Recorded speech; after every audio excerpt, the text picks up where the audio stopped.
أما بعد فأعوذ بالله من الشيطان الرجيم بسم الله الرحمن الرحيم وأنكحوا الأيام منكم والصالحين من عبادكم وإمائكم إن يكونوا فقراء يغنهم الله من فضله والله واسع علیم۔ میرے محترم دوستو بھائیو، اسلام ایک معتدل اور ماڈریٹ اعتدال پسند مذہب ہے۔ اسلام افراط اور تفریط کے درمیان ہے، نہ اس میں بہت زیادتی ہے اور نہ بہت زیادہ کمی، بلکہ درمیانی ہے، ماڈریٹ ہے، میڈل ہے، میڈیم ہے۔ چنانچہ اسلام میں شادی کرنے کا حکم دیا گیا ہے، اور ہمارے نبی صلی اللہ علیہ وسلم نے خود نکاح کر کر اپنے عمل کے ذریعے لوگوں کو بتلایا اور اپنے عمل کے ذریعے لوگوں کو ابھارا، لوگوں کو انسائٹ کیا، پروکیٹ کیا تاکہ لوگ نکاح کریں۔ کچھ لوگ جو عورتوں اور مردوں کا بالکل کھلم کھلا ملنا جائز قرار دیتے ہیں، کچھ مذہب میں، اسلام میں اس کی بھی اجازت نہیں ہے، اور یہ بھی اجازت نہیں ہے کہ رہبانیت اختیار کر لے، کہ آدمی بیوی عورتوں سے دور ہٹ کر جنگل میں چلا جائے۔ اسلام اس کی بھی اجازت نہیں دیتا، بلکہ اسلام اس کے درمیان نکاح کرنے کی اجازت دیتا ہے۔ اسلام نکاح کرنے کی تعلیم دیتا ہے، نکاح کرنے پر انسانوں کو پروکیٹ کرتا ہے۔ چنانچہ قرآن کریم میں اللہ تبارک و تعالی نے فرمایا وَأَنكِحُوا الْأَيَامَ مِنكُمْ وَالصَّالِحِينَ مِنْ عِبَادِكُمْ وَإِمَائِكُمْ، کہ تم میں سے جو مرد یا عورت بے نکاح ہیں، جنہوں نے نکاح نہیں کیا، جنہوں نے میرج نہیں کی ہے، شادی نہیں کی ہے، ان کا نکاح کرا دو۔ ایم اس کو کہا جاتا ہے، چاہے مرد ہو یا عورت، جنہوں نے نکاح نہیں کیا ان کا نکاح کرا دو، ان کی شادی کرا دو۔ اور اسی طرح غلام اور باندی میں سے جو لائق ہے ان کی بھی شادی کرا دو، ان کی بھی میرج کر دو، ان کا بھی نکاح کرا دو۔ إِن يَكُونُوا فُقَرَاءَ يُغْنِهِمُ اللَّهُ مِن فَضْلِهِ، اگر وہ غریب ہیں، تنگ دست ہیں، پور ہیں، تو اللہ تبارک و تعالی ان کو اپنے فضل سے مالدار بنا دے گا۔ اللہ تبارک و تعالی ان کو اپنے فضل سے ویلتھی بنا دے گا، رچ بنا دے گا، اور اللہ تعالیٰ کشادہ جاننے والا ہے۔ تو دیکھیے یہاں پر اللہ تبارک و تعالی مسلمانوں کو نکاح کرنے کی ترغیب دے رہے ہیں۔ قرآن کریم میں اللہ تبارک و تعالی لوگوں کو نکاح کرنے پر ابھار رہے ہیں کہ تم اپنی خواہش شادی ہے، تو نکاح کو بہت مشکل کام بنا دیا گیا ہے۔ جتنا نکاح میں آسانی ہوگی، جتنا کم خرچ ہوگا، جتنا آسانی سے نکاح کیا جائے گا، اتنا ہی برکت ہے اس میں۔ چنانچہ اعظم النکاح برکۃ ایسر مؤونۃ، کہ خواہش کو پوری کرو۔ اگر اللہ تبارک و تعالی اگر غریب ہے، اتنا پیسہ نہیں ہے، تو پھر اللہ تبارک و تعالی ان کو اپنے فضل سے مالدار بنا دے گا۔ یعنی اگر وہ غریب ہے، نکاح کرنے کی طاقت نہیں رکھتا ہے، تو بھی نکاح کرے، اللہ تبارک و تعالی انشاءاللہ آگے چل کر اس کو مالدار بنا دے گا اس نکاح کی برکت سے۔ اور کبھی کبھی ایسا بھی ہوتا ہے کہ کوئی شخص، کوئی غریب لڑکا کسی مالدار کے گھر نکاح کا پیغام لے کر جاتا ہے، تو مالدار لوگ اس کے نکاح کو، پیغام کو ٹھکرا دیتے ہیں۔ تو ایسا بھی نہیں کرنا چاہیے۔ اگر منظور، یعنی ٹھکراتے ہیں بہت بے عزتی کے ساتھ کہ جا، تیرے جیسے لوگ ہمارے پاس نہیں ہیں، تمہارے جیسے لوگ تو ہمارے آس پاس بھٹکتے رہتے ہیں، ہماری ایک شان ہے، تو ہم بڑے گھر میں شادی کریں گے۔ تو یہ تکبرانہ لہجہ اور تکبرانہ الفاظ استعمال نہیں کرنا چاہیے. ہو سکتا ہے کہ آج یہ مالدار ہے، مال آنے جانے والی چیز ہے، آج یہ مالدار ہے، کل ہو نہ ہو کیا ٹھکانہ. تو عزت کے ساتھ نکاح کا پیغام اگر کوئی غریب لے کر جاتا ہے تو اس کو ہو سکتا ہے کہ اس نے پیغام جو دیا اللہ تبارک و تعالی اس غریب کو بھی مالدار بنا دے. اور اگر اس مالدار شخص کو اس کا پیغام قبول نہیں ہے تو عزت کے ساتھ منع کرے. آگے اللہ تبارک و تعالی ایک دوسری آیت میں اللہ تبارک و تعالی نے فرمایا وَمِنْ آيَاتِهِ أَنْ خَلَقَ لَكُم مِّنْ أَنفُسِكُمْ أَزْوَاجًا لِتَسْكُنُوا إِلَيْهَا وَجَعَلَ بَيْنَكُم مَّوَدَّةً وَرَحْمَةً. کہ اللہ تبارک و تعالی کی نشانیوں میں سے یہ ہے کہ ان خلق لکم من انفسکم، کہ تمہاری ہی جان سے بیویاں پیدا کی، لتسکنوا الیہا، تاکہ تم اس سے سکون حاصل کرو. یعنی جب انسان جوان ہوتا ہے، نکاح کرنے کے بعد جب اس کے پاس طاقت ہوتی ہے تو اپنی خواہش پوری کرتا ہے، اس کو سکون ملتا ہے. اور جب بوڑھے ہو جاتے ہیں دونوں میاں بیوی، جب اولڈ ہو جاتے ہیں، بوڑھے ہو جاتے ہیں، تو اس وقت اللہ تبارک و تعالی ان کے درمیان محبت ڈال دیتا ہے. جب اپنی جنسی خواہش سیکسول ریلیشن شپ قائم کرنے کی طاقت نہیں رہتی ہے ان کے اندر، اس وقت اللہ تبارک و تعالی ان دونوں کے درمیان آپس میں ایک دوسرے کی محبت ڈال دیتا ہے. تو یہ اللہ تبارک و تعالی کی نشانیوں میں سے ہے. تو دیکھیے اللہ تبارک و تعالی اور نبی کریم صلی اللہ علیہ وسلم نے بھی، جہاں قرآن کریم نے نکاح کا پیغام دیا، نکاح کی تعلیم دی ہے، نکاح پر لوگوں کو انسائٹ کیا، ابھارا ہے، اسی طرح اللہ کے رسول صلی اللہ علیہ وسلم فرماتے ہیں کہ تم نکاح کرو. حضرت عائشہ رضی اللہ تعالی عنہ قالت قال رسول اللہ صلی اللہ علیہ وسلم، کہ حضرت عائشہ رضی اللہ تعالی عنہ سے مروی ہے کہ رسول اللہ صلی اللہ علیہ وسلم نے فرمایا کہ النکاح من سنتی فمن لم يعمل بسنتی فلیس منی، کہ نکاح میرا طریقہ ہے، میری سنت ہے، تو جو شخص میری سنت پر، میرے طریقے پر عمل نہیں کرے گا وہ مجھ میں سے نہیں، یعنی میرے طریقے میں سے نہیں ہے. وَتَزَوَّجُوا فَإِنِّي مُكَاثِرٌ بِكُمُ الْأُمَمَ يَوْمَ الْقِيَامَةِ، اور شادی کرو کیونکہ میں کل قیامت کے دن تم پر فخر کروں گا دوسری امتوں کو دیکھ کر. تمہاری تعداد پر، جب تمہاری تعداد زیادہ ہوگی تو مجھے فخر ہوگا، میں فخر کروں گا. وَمَنْ كَانَ ذَا طَوْلٍ فَلْيَنْكِحْ وَمَنْ لَمْ يَجِدْ فَعَلَيْهِ بِالصَّوْمِ فَإِنَّ الصَّوْمَ لَهُ وِجَاءٌ.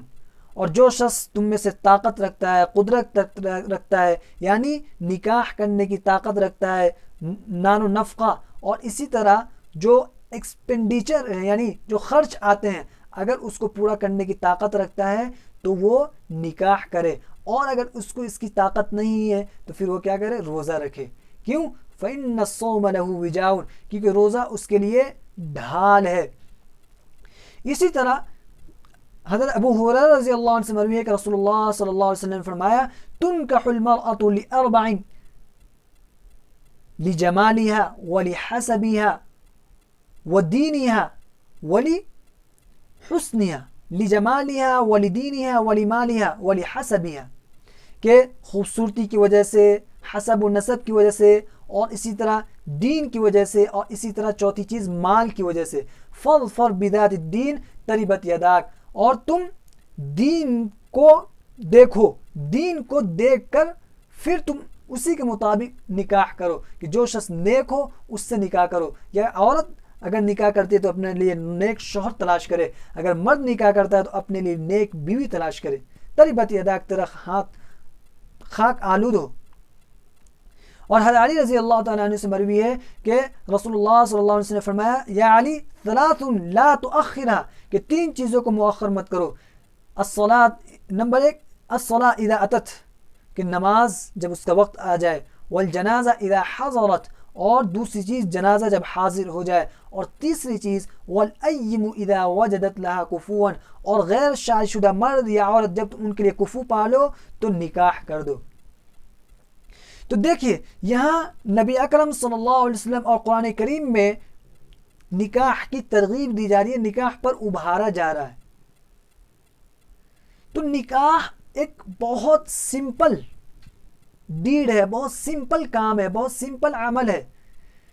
چنانچہ روایت میں آتا ہے کہ ایک عورت نبی کریم صلی اللہ علیہ وسلم کے پاس آئی اور انہوں نے کہا کہ یا رسول اللہ آپ مجھ سے نکاح کر لیجئے. تو آپ صلی اللہ علیہ وسلم نے کچھ نہیں فرمایا.